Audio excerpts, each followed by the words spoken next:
عرفان بھائی خیریت سے ہیں آپ؟ الحمدللہ. کہاں تھے اتنے دنوں سے نظر نہیں آ رہے تھے آپ؟ میں آؤٹ آف ٹاؤن گیا تھا نا. کہاں؟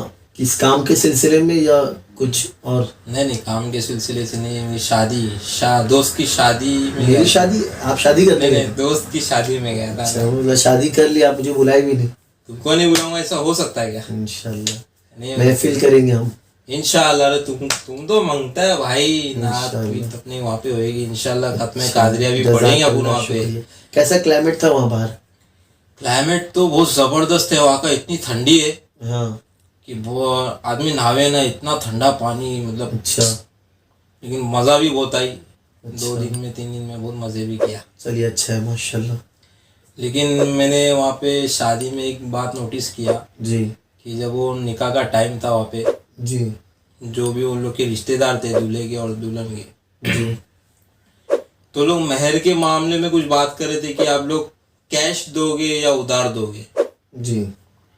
تو یہ کیش اور یہ ادھار والا بھی معاملہ چلتا ہے کیا مہر میں؟ جی عرفان بھائی میں آپ کو تھوڑا سی تفصیل سے بتاتا ہوں کہ نکاح کے لیے کیا کیا چیزیں ضروری ہیں. آج جیسے کہ نکاح ہوتا ہے تو پہلے ہم کارڈ چھاپتے ہیں، ہے نا، ہال بک ہوتا ہے، بہت ساری چیزیں، کھانے کے بھی جو چیزیں وہ پہلے طے ہوتی ہے نا کہ یہ چیزیں رکھی جائے گی. پھر انسان کپڑے بھی خریدتا ہے، بہت ساری چیزیں تیاریاں ہوتی ہے. لیکن نکاح کے لیے کیا کیا ضروری ہے میں آپ کو بتاؤں. سب سے پہلے تو نکاح کے لیے 2 فرائض ہیں. نمبر 1 ایجاب و قبول کا ہونا، یعنی لڑکا لڑکی دونوں ایک دوسرے کو قبول کرے، ہے نا، ایجاب و قبول ہونا. نمبر 2 گواہوں کا ہونا. یہ بے حد ضروری، یہ فرض ہے. پھر واجب جو ہے وہ ایک ہے نکاح کے لیے، اور وہ ہے مہر ادا کرنا. جو آپ نے پوچھا نا کہ سوال، میں آپ کو اسی کا جواب دیتا ہوں کہ مہر جو ہے اس کا ادا کرنا یہ دولہے پر واجب ہے. اب آپ نے پوچھا کہ کیش دیتے یا ادھار، ہے نا، تو نقد یعنی اسی وقت دے دے یہ افضل ہے. لیکن اگر اس وقت نہ بھی دیا تو بعد میں کبھی بھی دے سکتا ہے، لیکن دینے کی نیت ضرور ہونی چاہیے. ورنہ آج کے دور میں ایسا بھی دیکھا جاتا ہے، سننے میں آتا ہے کہ لوگ نکاح کے بعد مہر معاف کراتے، یا تو بیوی کو ڈرا دھمکا کر یا ہاتھ پیر جوڑ کر کہتے کہ مہر معاف کر دے، مہر معاف کر دے. تو یاد رہے کہ اس طرح مہر معاف کرانا نہیں چاہیے، بلکہ یہاں تک حدیث پاک کا مفہوم ہے کہ جو شخص نکاح کرے اور مہر ادا نہ کرنے کی نیت کر لے، یعنی پہلے ہی سے سوچ لے کہ میں مہر دوں گا ہی نہیں، پہلے سے اس کی نیت میں فطور ہو، تو حدیث پاک میں ہے کہ وہ شخص گویا ایسا ہے کہ وہ زنا کر رہا ہے. اللہ اکبر. کیونکہ مہر ادا کرنا یہ بے حد ضروری ہے. اور مہر جب بندہ دیتا ہے نا تو اللہ مزید اس کی روزی میں برکت عطا فرماتا ہے. سبحان. تو مہر دینے سے کوئی غریبی نہیں آتی، بلکہ اس سے خوشحالی آتی ہے، میاں بیوی میں محبت آتی ہے. بلکہ یہاں تک ہم نے سنا اپنے علماء سے کہ اگر عورت اپنے مہر کی رقم سنبھال کر رکھے اور پریشانی کے وقت اگر بے روزگاری ہے نا، کوئی ٹینشن معاملات ہے، اگر مہر کی اس رقم کو خرچ کرے خوش دلی سے اور پھر دعا کرے کہ اللہ تعالیٰ میری اس پریشانی کو، اس مصیبت کو دور کرے، تو اللہ ضرور کرم فرمائے گا. تو مہر ضرور ادا کرنا چاہیے. اور مہر جو ہے وہ اچھے سے اچھا زیادہ طے کیا جائے.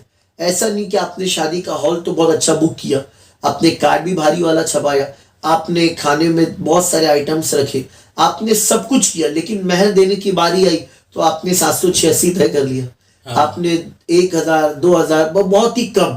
تو یاد رہے کہ مہر جتنا ہو سکے زیادہ سے زیادہ دینا چاہیے. جتنا زیادہ دیں گے انشاءاللہ اتنی برکت ہوگی، اچھا رہے گا. ہاں لیکن یاد رہے کہ مہر کی رقم اتنی بھی نہ ہو، یعنی جس طرح بہت سی جگہ سننے میں آتا ہے نا کہ اتنی زیادہ رکھ دیتے کہ پھر دولہے کے اوپر بھی گرا گزرتی ہے. تو یہاں پر ہم یہ بھی دیکھا جائے کہ ہم اپنے مسلمان بھائی کو مشقت میں نہ ڈالیں، ہے نا. تو اس بات کا خیال. اسی طرح 3 سنتیں، وہ سنتیں کیا ہے تو آپ وہ بھی سن لیں نکاح کے لیے. نمبر 1 خطبہ نکاح کا ہونا، جو ہم قاضی صاحب کو بلاتے ہیں، امام صاحب آتے ہیں اور نکاح کا خطبہ پڑھتے، تو یہ سنت ہے. اسی طرح چھوہارا تقسیم کرنا، نکاح کے بعد چھوہارا تقسیم کرتے، یہ سنت ہے.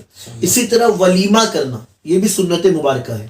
نکاح ہو، نکاح کے دوسرے دن ولیمہ کیا جائے، کہ یہ میرے آقا علیہ السلام کی عظیم سنت مبارکہ ہے کہ ولیمے کے کھانے میں اللہ نے برکت بھی رکھا ہے. ماشاءاللہ. میں آپ کو ایک اور چیز بتاؤں، آپ جانتے ہیں کہ سب سے بدترین کھانا کیا ہے؟ سب سے بدترین دعوت کیا ہے؟ تو حدیث پاک کا مفہوم ہے کہ سب سے زیادہ بدترین دعوت وہ ہے کہ جس میں امیروں کو بلایا جائے اور غریبوں کو چھوڑ دیا جائے. اللہ. آج کے دور میں ہوتے ہیں نا, آج اگر کوئی غریب رشتہ دار ہے, غریب پڑوسی ہے, غریب پہچان والا ہے, تو لوگ اس کو نہیں بلاتے. لیکن اگر کوئی امیر دور کا بھی ہے تو اسے نام لے کر اس کے گھر پہنچ کر اسے بہت ریکویسٹ کر کے بلاتے کہ نہیں وہ امیر آ جائے گا تو شادی میں گویا ایسا لگتا ہے چار چاند لگ جائے. لیکن ایسا نہیں ہے, بلکہ غریبوں کو پہلے بلایا جائے, پہلے علماء کو دعوت دی جائے, پہلے جتنا ہو سکے نیک صالحین کو بلایا جائے, تو یقیناً ان کے آنے کی وجہ سے اللہ میاں بیوی میں محبت بھی پیدا فرمائے گا. تو امید ہے کہ آپ میرے جواب سے سہمت ہو گئے ہوں گے اور انشاءاللہ آپ عمل کریں گے. اللہ تعالیٰ توفیق عطا فرمائے. جزاک اللہ. دعا میں یاد رکھیے. السلام علیکم.